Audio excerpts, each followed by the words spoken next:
श्रीमद्भागवत पुराण धीरे स्कंद 17वां सज्जनों, आज आपको सुधा सागर में हिरण्यकशिपु और हिरण्याक्ष का जन्म तथा हिरण्याक्ष की दिग्विजय विजय की कथा सुनाऊंगा। सज्जनों, आपसे विनती है कि इस चैनल को लाइक एंड सब्सक्राइब जरूर करें। भगवान तुम्हारा कल्याण करे। कथा सुनिए। मैत्री जी ने कहा, विदुर जी, ब्रह्मा जी के कहने से अंधकार का कारण जानकर देवताओं की शंका निवृत्त हो गई और फिर वे सब स्वर्ग लोक को लौट आए। इधर दीदी को अपने पति देव के कथनानुसार पुत्रों की ओर से उपद्रव आदि की आशंका बनी रहती थी। इसीलिए जब पूरे 100 वर्ष बीत गए तब उस साध्वी ने 2 यमज जुड़वे पुत्र उत्पन्न किए। उनके जन्म लेते समय स्वर्ग, पृथ्वी और अंतरिक्ष में अनेकों उत्पात होने लगे, जिनसे लोग अत्यंत भयभीत हो गए।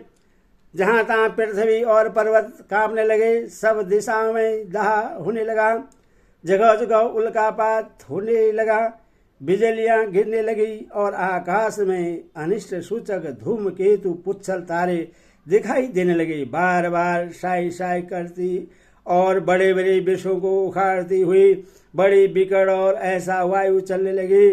उस समय आधी उसकी सेना और उड़ती हुई धूल ध्वजा के समान जान पड़ती थी। बिजली जोर जोर से चमककर मानो खिलखिला रही थी।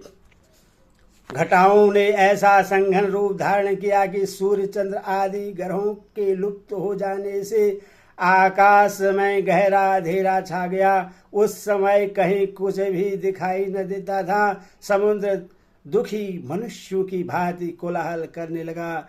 उसमें ऊंची ऊंची तरंगें उठने लगी और उसके भीतर रहने वाले जीवों में बड़ा हलचल मच गई। नदियों और अन्य जलाशयों में भी बड़ी खलबली मच गई और उनके कमल सूख गए। सूर्य और चंद्रमा बार बार गरज से जाने लगे और उनके चारों ओर अमंगल सूचक मंडल बैठने लगे।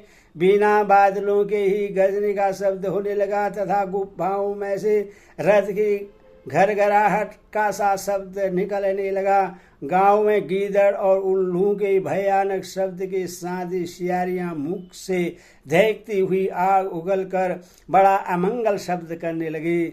जहां तहां कुत्ते अपनी गर्दन ऊपर उठाकर कभी गाने और कभी रोने के समान भांति भांति के शब्द करने लगे।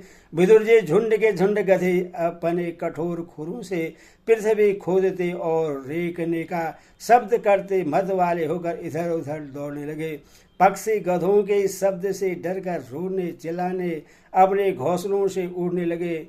अपने खरकों में बधे हुए और वन में चरते हुए गाय बैल आदि पशु डर के मारे मलमूत्र त्यागने लगे।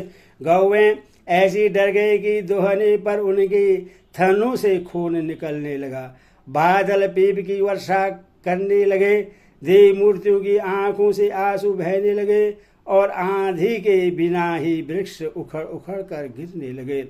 शनि, राहु आदि कुरु ग्रहों प्रबल होकर चंद्र, बृहस्पति आदि सौम्य ग्रहों तथा बहुत से नक्षत्रों को लाकर वक्र गति से चलने लगे तथा आपस में युद्ध करने लगे। ऐसे ही और भी अनेकों भयंकर उत्पात देकर सनकादि के सिवा और सब जीव भयभीत हो गए तथा उन उत्पादों का मर्म न जानने के कारण उन्होंने यही समझा कि अब संसार का प्रलय होने वाला है। वे दोनों आदि दैत्य जन्म के अनंतर शीघ्र ही अपने फौलाद के समान कठोर शरीर से ही बढ़कर महान पर्वतों के सदृश हो गए तथा उनका पूर्व पराक्रम भी प्रकट हो गया।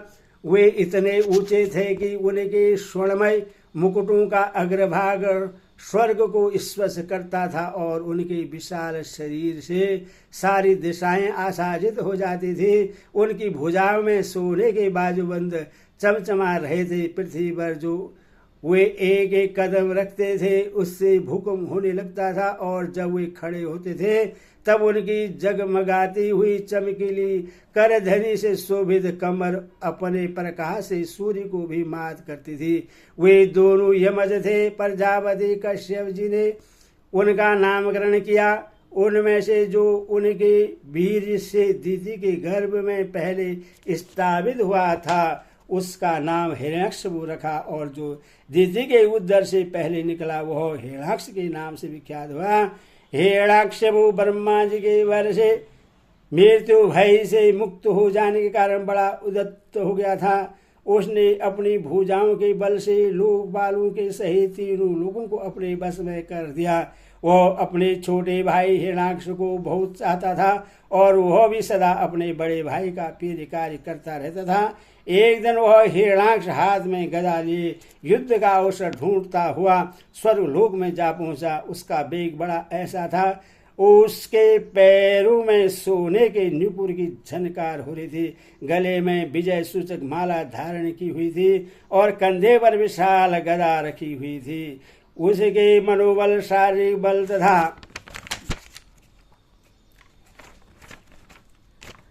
तथा ब्रह्मा जी के वर से उनसे मत वाला कर रखा था, इसीलिए वह सर्वदा निर्कुश और निर्भय हो रहा था।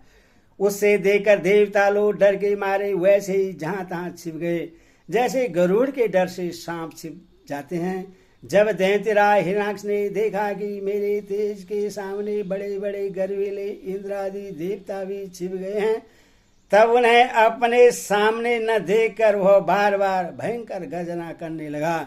फिर वह महाबली दैत्य वहां से ही लौटकर जल क्रीड़ा करने के लिए मत वाले हाथी के समान गहरी समुद्र में घुस गया, जिसमें लहरों की बड़ी भयंकर गर्जना हो रही थी। जो ही उसने समुद्र में पैर रखा कि डर के मारे वरुण के सैनिक जलचर जीव हकबका गए और किसी प्रकार की छेड़छाड़ न करने पर भी वे उसकी धाक से ही घबराकर बहुत दूर भाग गए। महाबली हिरण्याक्ष अनेक वर्षों तक समुद्र में ही घूमता और सामने किसी प्रतिपक्षी को न पाकर बार बार वायु के वेग से उठी हुई उसकी प्रचंड तरंगों पर ही अपनी लोमयी गदा को आजमाता रहा। इस प्रकार घूमते घूमते वह वरुण की राजधानी इन विभावरी पुरी में जा पहुंचा। वहां पातालों के स्वामी जलचरों के अधिपति वरुण जी को देखकर उसने उनकी हंसी उड़ाते हुए नीच मनुष्य की भांति प्रणाम किया और कुछ मुस्कुराते हुए व्यंग से कहा, महाराज मुझे युद्ध की भिक्षा दीजिए। प्रभु आप तो लोकपालक राजा और बड़े कृतशाली हैं। जो लोग अपने को बांका वीर समझते थे उनके वीर मद को भी आप चूर्ण कर चुके हैं, और पहले एक बार आपने संसार के समस्त दैत्य दानों को जीतकर राष्ट्र यज्ञ भी किया था। उस मंदोन्मत्त शत्रु के इस प्रकार बहुत उपहास करने से भगवान वरुण का क्रोध तो बहुत आया, किंतु अपने बुद्धि बल से वे उससे पी गए और बदले में उससे कहने लगे, भाई हमें तो अब युद्धादि का कोई चाव नहीं रह गया है।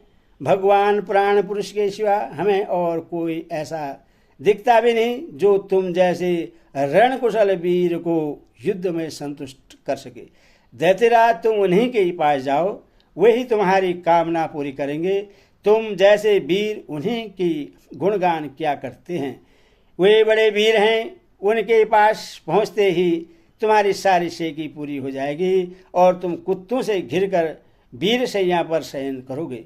वे तुम जैसे दुष्टों को मारने और सत्पुरुषों पर कृपा करने के लिए अनेक प्रकार के रूप धारण किया करते हैं। हरि ओम तत्सत। हरि ओम।